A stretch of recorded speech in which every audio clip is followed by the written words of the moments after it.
students, this is Surbhi Tiwari and you are watching your favorite educational channel Magnet Brains, जहां पर हम आपको देते हैं 100% फ्री क्वालिटी एजुकेशन। जहां पर 100% कहा जाए तो इसका मतलब ये नहीं होता कि 2 चैप्टर के बाद आपसे पेड सब्सक्रिप्शन मांगा जाएगा। मैग्नेट ब्रेन्स पर आपको किसी भी तरीके का कोई भी सब्सक्रिप्शन लेने की जरूरत नहीं है।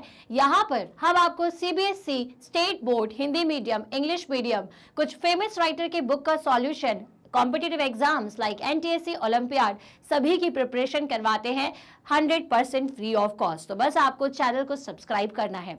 अब हम स्टार्ट करने जा रहे हैं क्लास 6 का साइंस सब्जेक्ट। साइंस की स्टार्टिंग करूं उससे पहले जरूरी है कि हम बाकी सब्जेक्ट टीचर्स से भी मिल लें। तो ये रहे वो सभी टीचर्स जिसमें से कुछ आपको सोशल, हिंदी, इंग्लिश, मैथ्स पढ़ाते हैं। इनका भी साथ है जरूरी, तभी तो हम होंगे कामयाब। दैट मीन्स कि भाई साइंस के आप वीडियोज अगर फॉलो करते हैं तो साथ ही साथ इन सभी सब्जेक्ट टीचर्स के भी जरूर फॉलो करें। तो अब हम आज के इस वीडियो में स्टार्ट करने जा रहे हैं chapter number 7, that is getting to know plants के कुछ long answer type questions. Clear है? तो फटाफट से देख लेते हैं कि हमें कौन कौन से टाइप के लॉन्ग आंसर्स पूछे जा सकते हैं और उनका आंसर हमें कैसे देना है। चलिए, तो पहला क्वेश्चन है कि what do you mean by leaf venation, explain various types of leaf venation with the example. Clear है? अब देखिए, लीफ वेनेशन जो है वो शॉर्ट आंसर में भी पूछा जा सकता है, वेरी शॉर्ट में भी पूछा जा सकता है। तो हर जगह ना आंसर देने का जो तरीका होता है ना वो थोड़ा सा चेंज हो जाता है। क्लियर है? अब जैसे यहाँ पर आपसे पूछा है कि ये लॉन्ग आंसर टाइप क्वेश्चन है, आपको समझ में आ जाएगा पेपर में कि इसमें ज्यादा मार्क्स का क्वेश्चन है। तो ऐसा तो नहीं कि आप सिर्फ ये लिख के आ जाएंगे कि लीव्स में जो लाइन बनी हुई होती है वही वेन्स होती है और वही उनका जो डिजाइन होता है वो उनका लीफ वेनेशन कहलाता है। तो इतना आंसर जो है वो शॉर्ट के लिए तो ठीक है, लेकिन लॉन्ग के लिए ये हमारे लिए प्रॉपर नहीं है। तो जब आपसे लॉन्ग आंसर में पूछा जाए तो सबसे पहले तो आप लीफ वेनेशन क्या होता है और उसके टाइप्स दोनों को बहुत अच्छी तरीके से एक्सप्लेन करें विद डायग्राम। जैसे कि यहां पर लीफ वेनेशन क्या होता है। So the design made by when in a leaf is called the leaf venation. अब अगर ये शॉर्ट आंसर में होता तो आप सिर्फ इतना लिख देते क्या कि the leaf the design made by the veins in the leaf is called the leaf venation. तो लीफ में जो डिजाइन बनती है उसी को हम क्या कहते हैं, लीफ वेनेशन कहते हैं। क्लियर है? इतना आप बता देते।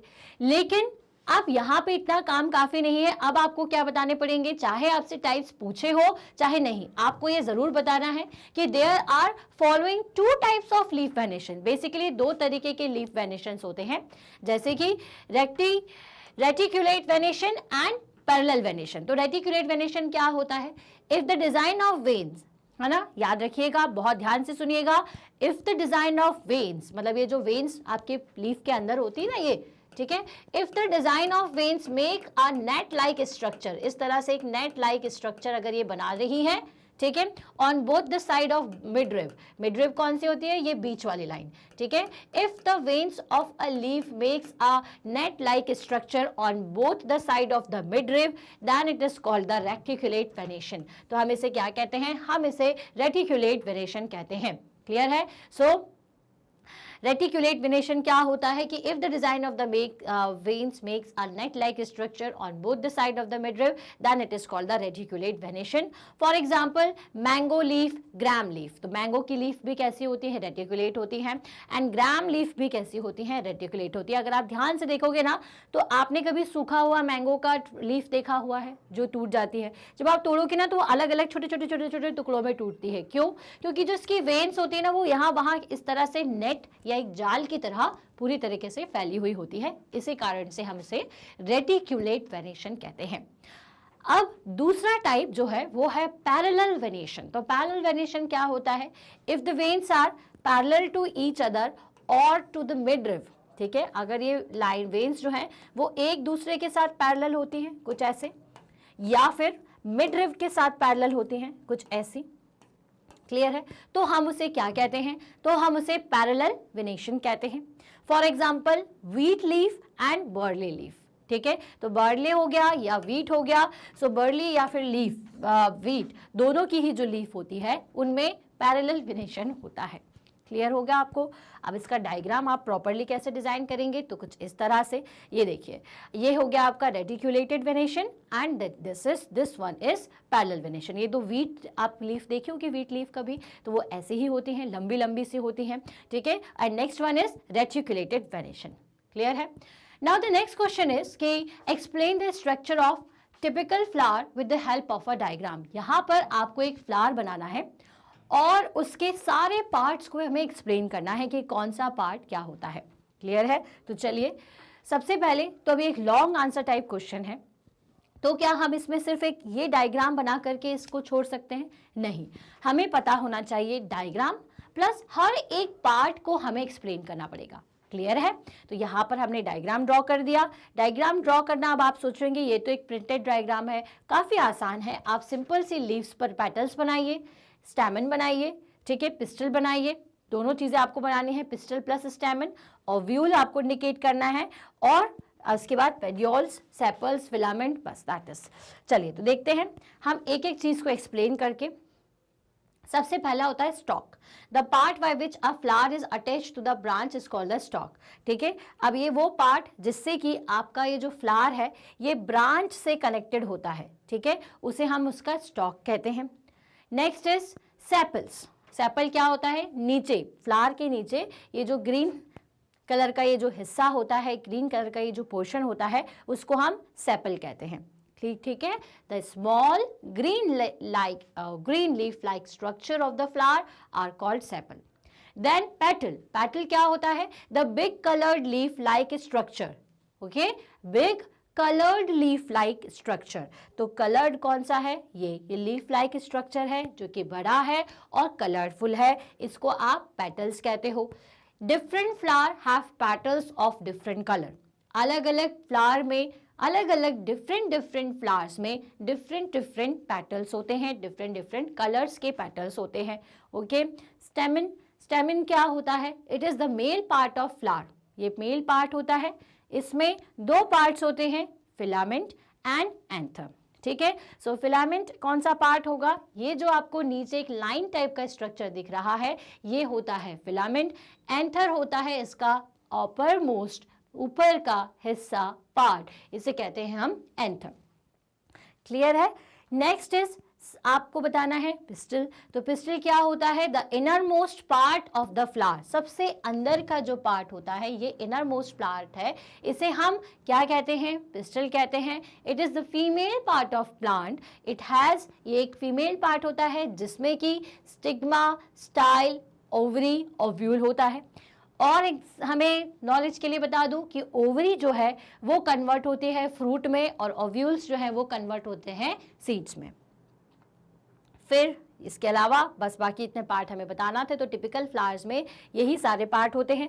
इसके अलावा हम बता सकते हैं पेटियोल। तो पेटियोल क्या होता है? वो पार्ट जिससे लीफ जो है वो कनेक्टेड होती है आपके स्टेम से, लेकिन यहाँ पर हम फ्लावर के बारे में बता रहे हैं इसलिए ये कन्फ्यूजन ना रहे, इसलिए इसको याद रखिए कि स्टॉक होता है ये पोर्शन। ठीक है, इसको हम लिख देते हैं यहाँ पे स्टॉक। मान लीजिए एक ब्रांच है ये, ठीक है, डन। तो यहाँ पर हम इसे खत्म करते हैं इस क्वेश्चन को। तो I hope a typical flower contain the following plants. एक टिपिकल फ्लावर के बारे में हमें बताना था, तो हमने ये बता दिया। क्लियर है? और इसके साथ में यहाँ पर इसका डायग्राम। आगे चलेंगे, explain an activity to test the presence of starch in a leaf. चलिए, अब स्टार्च कब प्रोड्यूस होता है? जब फूड हमें मिलता है, हमारी बॉडी में स्टार्च कंटेंट आता है, कार्बोहाइड्रेट्स होते हैं, तो हम कोई चीज़ खाते हैं, मतलब फूड हमारे अंदर जा रहा है, तो स्टार्च कंटेंट है। तो अगर हमें ये चेक करना है कि जो प्लांट की लीफ है वो फूड प्रिपेयर करती हैं, प्लांट की लीव्स जो है वो फूड अगर प्रिपेयर करती हैं, तो उनमें स्टार्च कंटेंट होना चाहिए। तो जब हमने स्टार्च का टेस्ट किया था चैप्टर नंबर 1 या 2 में, तो हमने देखा था कि हमने उसमें आयोडीन सॉल्यूशन में डाला था जो भी स्टार्च कंटेंट, जैसे पोटैटो होता है, तो वो ब्लू ब्लैक कलर का कन्वर्ट हो जाता है। तो अगर लीफ के अंदर भी स्टार्च कंटेंट है तो वो भी किस में कन्वर्ट हो जाएगी? ब्लू ब्लैक कलर में कंटेंट में कन्वर्ट हो जाएगी। तो इसके लिए आपको स्पिरिट चाहिए, स्पिरिट जिसमें कि अपन लीफ को डाल करके रखेंगे कुछ देर के लिए, और फिर आप उसे गर्म कर देंगे ताकि क्या हो कि उसका पूरा कलर चला जाए बाहर। जैसे ही ग्रीन कलर जाएगा तो आप उसे आयोडीन सॉल्यूशन में डाल के देखेंगे, अगर वो ब्लू ब्लैक कलर होती है दैट मीन्स कि उसके अंदर अब स्टार्च कंटेंट खत्म हो गया है। So take a leaf in a test tube and pour spirit till it completely covers the leaf. आपको इस तरह से लीफ लेनी है और इसे इसके अंदर स्पिरिट को डाल देना है। ठीक है, next is now put the test tube in a beaker having water. अब इसे ऐसे बीकर के अंदर आपको डालना है। ये बड़ा सा जो एक ऐसा स्ट्रक्चर होता है ग्लास टाइप का, इसे बीकर कहते हैं। और ये क्या होती है? आपकी पतली सी टेस्ट ट्यूब। ये आपको अपनी लेबोरेटरी में देखने को मिल जाएगी, ठीक है। तो बीकर के अंदर हमने क्या किया, इस तरह से एक टेस्ट ट्यूब को फिल करके रख दिया। Heat the beaker till all the green colour from the leaf comes out in the spirit in the test tube, ठीक है। अब इसे कब तक आपको हीटअप करना है? तब तक आपको इसे हीटअप करना है जब तक कि ये स्पिरिट का जितना भी टेस्ट ट्यूब में कलर्स है लीफ का स्पिरिट के अंदर ना आ जाए, ठीक है। अब आपको जैसे ही उसका पूरा कलर निकल जाए तो take out the leaf and wash it with the water. आप उसे बाहर निकालिए, क्योंकि आपने स्पिरिट के अंदर डाला था तो अब उसको आपको उसे वॉश आउट करना पड़ेगा। Put it on a plate and pour some iodine solution over it. अब उसे आप इसे एक प्लेट में रख दीजिए और ऊपर की तरफ क्या रखना है, उसमें क्या डालना है? आयोडीन सॉल्यूशन डालना है। The iodine solution is brown in colour. Iodine solution कैसा होता है? ब्राउन कलर का, ठीक है। The iodine solution is brown in colour but when it comes in contact with the starch it turns blue black. लेकिन जैसे ही वो starch के साथ में कांटेक्ट में आएगा वो किस में कन्वर्ट हो जाएगा? ब्लू ब्लैक कलर में कन्वर्ट हो जाएगा।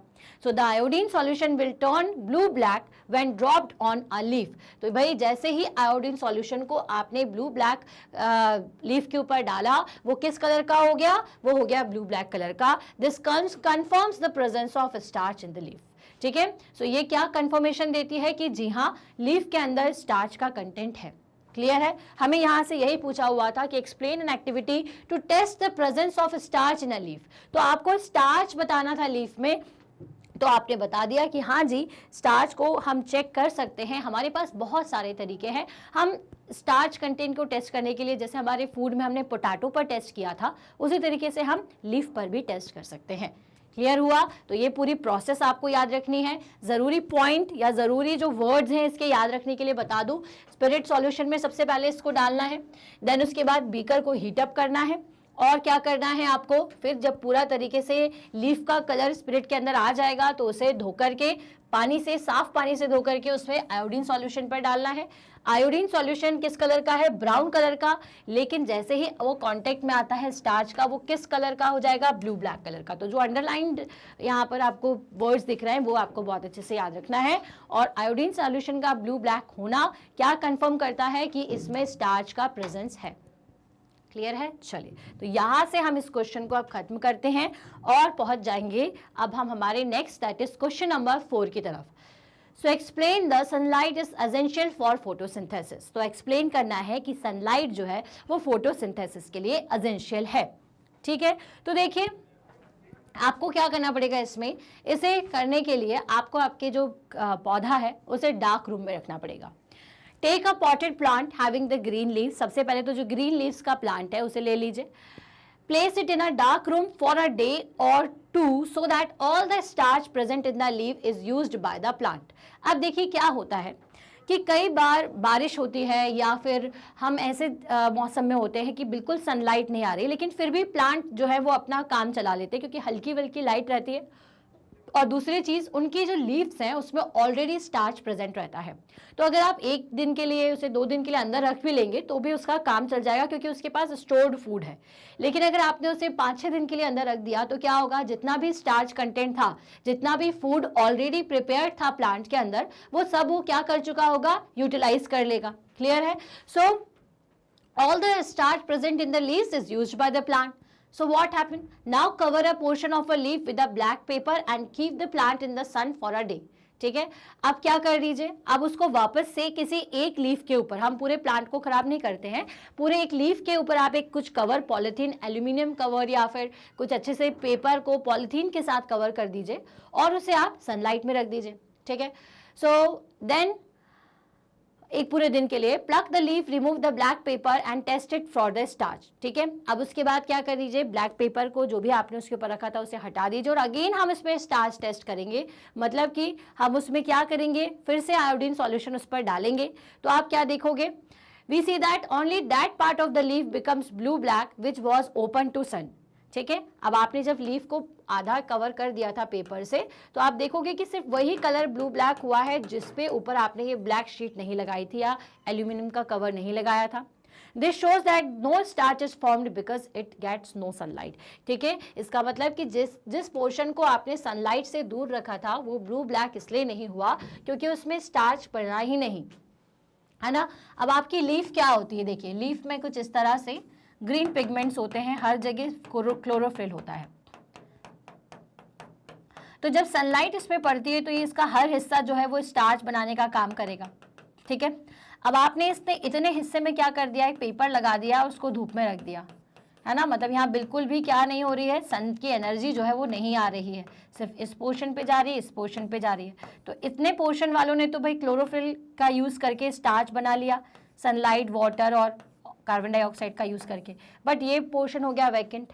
अब जब हमने फिर से इसी लीफ को फिर वहाँ से हटाया, निकाला, और फिर इस पोर्शन पे जब हमने आयोडीन टेस्ट किया तो देखा हमने कि इस पोर्शन को छोड़ करके बाकी सारा जो है वो कैसा हो गया है, वो हो चुका है ब्लू ब्लैक। और ब्लू ब्लैक कलर कब होता है आयोडीन सॉल्यूशन डालने से, जबकि उसमें स्टार्च का कंटेंट हो। ठीक है, इसका मतलब इससे, इस एक्टिविटी से ये प्रूफ होता है कि सनलाइट की एनर्जी की मदद से ही ये स्टार्च कंटेंट लीफ के अंदर आता है या वो स्टार्च बना पाते हैं। क्लियर हो गया। नेक्स्ट क्वेश्चन पे आ गए हैं अब हम, दैट इज क्वेश्चन नंबर 5। तो यहाँ पे आपसे पूछा है explain the important functions of root. अब आपको यहाँ पे रूट का फंक्शन समझाना है कि why root is important in a plant. अब देखिए रूट जो है ये सबसे इम्पॉर्टेंट पार्ट है। अगर मैंने आपसे बोला कि जाइए मार्केट से एक प्लांट को परचेस करके लाइए, छोटे से सैपलिंग को, और उसे आप रूट के साथ में लगा दीजिए, और एक और प्लांट ले लीजिए जिसके रूट को हटा करके आप लगा दीजिए, तो आप क्या देखेंगे कि जिस प्लांट में रूट है वो तो भाई ग्रो कर रहा है प्रॉपर तरीके से, लेकिन जिसमें रूट नहीं है वो क्या होगा, दूसरे दिन ही क्या हो जाएगा, खराब होना शुरू हो जाएगा। ऐसा क्यों होता है? क्योंकि हमें पता है कि रूट जो है वो सॉइल के अंदर होती है, और सॉइल क्या होगी, सॉइल जो है वो पानी को होल्ड करके रखती है। तो ये पानी जो है इन रूट की मदद से धीरे धीरे एब्जॉर्ब होता हुआ स्टेम तक पहुंचता है। रूट क्या करती है, पानी को सॉइल से एब्जॉर्ब करती है, और जितने ज़रूरी मिनरल्स हैं सॉइल के अंदर उन सबको एब्जॉर्ब करती है इन अ फॉर्म ऑफ सॉल्ट। वो पानी के साथ घुले हुए रहते हैं और वो रूट के साथ में स्टेम तक पहुंच जाते हैं। अब ये स्टेम से ये जो पानी है ये कहाँ पहुंचता है, फिर बाकी पोर्शन तक। तो मतलब अगर रूट ही नहीं होगा तो इस स्टेम को पानी कौन देगा, और फिर स्टेम क्या करेगा, ऊपर तो पानी पहुंचा नहीं पाएगा। तो रूट क्या करता है, पहला चीज कि वाटर प्लस जरूरी न्यूट्रिशन, जरूरी जो मिनरल्स है जो कि सॉइल से उसे लेना है वो लेता है और प्लांट को पहुंचाता है। क्लियर है? तो पानी प्लस मिनरल की रिक्वायरमेंट रूट कंप्लीट कर देता है।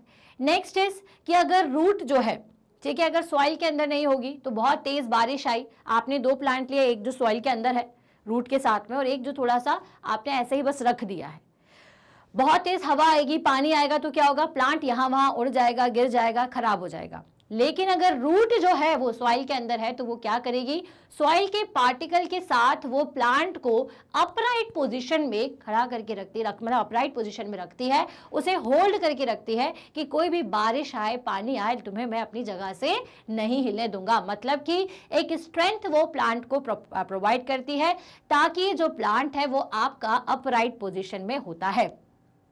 जिस भी प्लांट की बात करें, अगर उसकी रूट सिस्टम बहुत अच्छा है, बहुत स्ट्रांग है, तो कितनी भी बारिश आ जाए, कितनी भी तेज आंधी आ जाए, वो अपनी जगह से डिस्प्लेस नहीं होता। जैसे आपने देखा होगा कि भाई ये जो आपका बेनियन ट्री है या फिर नीम का जो ट्री होता है वो बहुत तेज आंधी तूफान में भी वैसे का वैसा रहता है। सिर्फ उसकी पत्तियां जो लीव्स होती हैं वो क्या होती है, लीव्स बस इधर से उधर हिलती हैं, ब्रांचेस हिलती है, लेकिन स्टेम वहीं का वहीं रहता है। ऐसा क्यों होता है? क्योंकि उनका रूट सिस्टम जो है ना वो बहुत स्ट्रांग है। रूट ने बहुत स्ट्रांग तरीके से सॉइल के साथ में सरफेस के अंदर उसको जकड़ के रखा है कि वो अपनी जगह से ना हिले। लेकिन वही आपके जो छोटे छोटे प्लांट्स हैं वो टूट जाते हैं क्योंकि उनका रूट इतना अच्छा स्ट्रांग नहीं होता। तो रूट जो है वो क्या करती है, प्लांट को अपराइट पोजिशन में या फिर उसे स्ट्रेंथ प्रोवाइड करने का भी काम करती है। So the following are the functions of the root. First is they help to absorb water from the soil. ये क्या करती है, पानी को सॉइल से एब्जॉर्ब करने का काम करती है।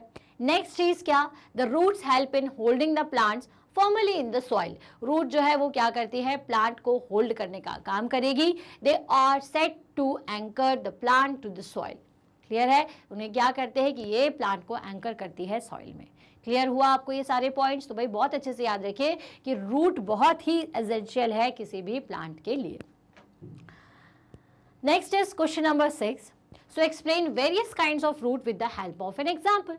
तो हमने आपको दो तरीके की रूट्स बताई हैं, tap root and fibrous root. Tap root क्या होती है? तो भाई यहाँ पे अगेन ये जो क्वेश्चन है ये एक लॉन्ग आंसर टाइप क्वेश्चन है, तो यहाँ पे आपको एक्सप्लेनेशन प्लस डायग्राम दोनों चीजें बतानी होंगी। तो हमने देखा भाई कि टैप रूट क्या होती है, the root which have one main root and other smaller lateral roots are called the tap root. तो ऐसा रूट सिस्टम जिसमें कि एक मेन रूट होती है और एक छोटी छोटी बाकी की रूट्स होती है, जिन्हें हम लेटरल रूट्स कहते हैं, are called the tap roots. For example mustard plants and gram. Clear है? So mustard plants and grams are the example of tap root. Okay, next is fibrous root. तो fibrous root क्या होती है? The root which have no main root, जिसमें कोई भी main root नहीं होती but all the root appear similar are called the fibrous root. मतलब सारी की सारी रूट सिमिलर रहती हैं, उन्हें हम फाइब्रस रूट कहते हैं। एग्जाम्पल के लिए मेज एंड व्हीट। क्लियर हो गया आपको? ये हम कई बार दोबारा से पढ़ चुके हैं ताकि हमें चीजें याद रहे। अब आपको लॉन्ग आंसर है तो इसका डायग्राम भी बनाना होगा, तो ये रहा इसका डायग्राम फाइब्रस रूट का और टैप रूट का।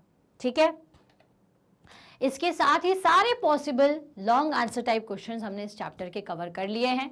हमने इस पूरे चैप्टर में आपको पहले टेक्स्ट बुक सॉल्यूशन दिया है पूरा, फिर आपको very short answer type, short answer type और अब लॉन्ग आंसर टाइप। इन सभी वीडियोस को जरूर देखिएगा, तब आप पूरा देख लेना तो आपकी एग्जाम प्रिपरेशन ना बहुत अच्छी हो जाएगी, क्योंकि हर तरीके का क्वेश्चन जो है आपको देखने को मिल रहा है। क्लियर है? तो आप कैसे देख सकते हैं? आप देख सकते हैं magnetbrains.com पर जाकर के। आपको नीचे डिस्क्रिप्शन बॉक्स में पूरी प्लेलिस्ट भी दिखेगी, जस्ट क्लिक करिएगा, पूरे चैप्टर की लिस्ट ओपन हो जाती है। और कैसे देख सकते हैं? तो मैग्नेट ब्रेन्स पे जाइएगा, सीबीएसई इंग्लिश मीडियम सेलेक्ट करके क्लास 6 को सिलेक्ट करना है, then choose the folder like science, maths, बहुत सारे यहाँ पे आपको फोल्डर दिख रहा है, तो choose science and watch now कर दें। वॉच नाउ करते साथ ही आपको इस तरह से एक स्क्रीन दिख जाएगी जिसमें नीचे की तरफ आपको चैप्टर और उनके टॉपिक्स दिखेंगे। जो भी चैप्टर पढ़ना है, जो भी टॉपिक पढ़ना है, उस पर क्लिक कर दें। क्लिक करते साथ ही वीडियो ओपन हो जाएगा। इसे शुरुआत से आखिरी तक, स्टार्टिंग से एंड तक जरूर देखिए। जब आप पूरा का पूरा वीडियो देख लें, आपको पसंद आए तो लाइक एंड कमेंट जरूर करें।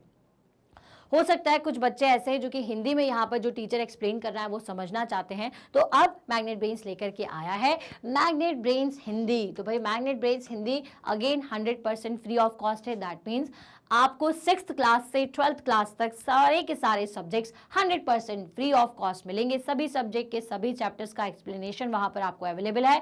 आपको क्या करना है? बस चैनल को सब्सक्राइब करना है, क्योंकि सब्सक्राइब करने से सारा डिटेल आप तक जल्दी से जल्दी पहुंच जाता है। तो मैग्नेट ब्रेन्स से अगर आप जुड़े हुए हैं तो बहुत अच्छी बात है। अगर आपने अभी तक सब्सक्राइब नहीं तो चैनल को जरूर सब्सक्राइब करें, ताकि आपके सब्जेक्ट से, आपके चैप्टर से रिलेटेड जो भी डिटेल है, जो भी अपडेट है, वो आप तक पहुंच जाएगी। हमारे चैनल को लाइक करिए, शेयर करिए सेम क्लास के स्टूडेंट्स के साथ और उनके साथ जो कि किसी और क्लास में है, दैट इज किंडरगार्टन से क्लास 12 तक सभी स्टूडेंट्स के साथ आप इस चैनल को शेयर कर सकते हैं, क्योंकि हम दे रहे हैं 100% फ्री क्लासेस। अब हम मिलेंगे आपको हमारे नेक्स्ट वीडियो में। Till then stay happy, stay healthy. Thank you so much.